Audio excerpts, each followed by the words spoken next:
सुबह जब आप उठते हैं और उठते ही अपना फोन उठाते हैं तो खबर आती है कि देश में फिर से एक बड़ा विवाद उठा है। और हल क्या निकलता है? केवल लोगों के घायल होने की खबर, लोगों के मरने की खबर या लोगों के गिरफ्तार होने की खबर। सरकार कोई भी हो, हमेशा से सुना गया है कि सरकार का वादा रहा है कि विवाद, हिंसा और अराजकता पर तत्काल एक्शन लिया जाएगा, लेकिन होता है इस वादे के एकदम विपरीत। बढ़ता विवाद, बढ़ते मौत के आंकड़े और बढ़ता द्वेष। लखनऊ में बाबा साहब अंबेडकर की प्रतिमा लगाने को लेकर विवाद देखने को मिला। जो हाल ही फिलहाल की घटना है, आप सोशल मीडिया अगर चलाते हैं, प्रयोग करते हैं तो आपको ये घटनाएं अक्सर देखने को मिल जाती हैं। और आज ये बाबा साहब अंबेडकर की प्रतिमा लगाने को लेकर जो विवाद चल रहा है वो आपको देखने को मिल जाएगी।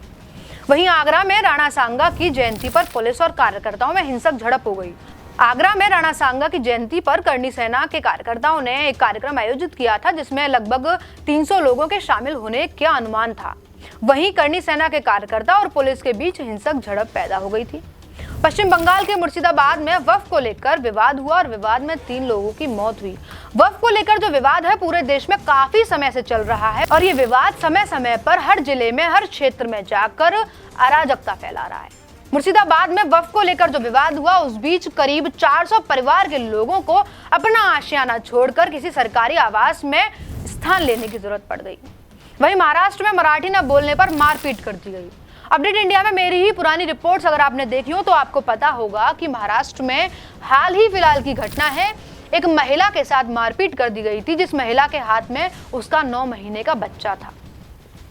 आपने सुना तो होगा या पढ़ा भी होगा, आए दिन सोशल मीडिया पर एक मीम देखने को मिल जाता है। रोजमर्रा की जिंदगी में हम रोज मर रहे हैं। कई लोग इस मीम का मजाक उड़ाते हैं और कई लोग इस मीम के जरिए आपस में शेयर करके एक दूसरे को अपनी सिचुएशन बताते हैं। लेकिन ये मीम जब हकीकत में तब्दील हो जाए तो लाखों लोगों का ये कमेंट कि आई कैन रिलेट वाजिब लगता है। कभी मस्जिद, कभी मंदिर की लड़ाई, कभी धर्म, कभी मजहब की लड़ाई, लेकिन नुकसान उनका जो केवल चाहते हैं आपसी प्रेम और भाईचारा। क्योंकि इन विवादों के बीच काफी लोग ऐसे हैं जो ये लड़ाई, झगड़ा, विवाद चाहते ही नहीं हैं और बिना किसी कारण के भुगतना पड़ता है उनको इसका अंजाम। इन विवादों में न सरकार का कुछ जाता है और ना ही हिंसा भड़काने वालों का। केवल जिंदगी बर्बाद होती है तो हम और आप जैसे आम जीवन जी रहे लोगों की। सरकार से सवाल चाहे जितने भी कर लिए जाएं, मगर ये बढ़ती हिंसाओं पर रोक लगाना तब तक मुमकिन नहीं है जब तक हम और आप अपनी समझ से काम लेना शुरू नहीं कर देते। मेरे जहन में सवाल अब भी एक है और ये सवाल बार बार मेरे जहन में आ रहा है कि संविधान के रचयिता बाबा साहब अंबेडकर को लेकर संसद से लेकर सड़क तक इतना विवाद क्यों फैला हुआ है।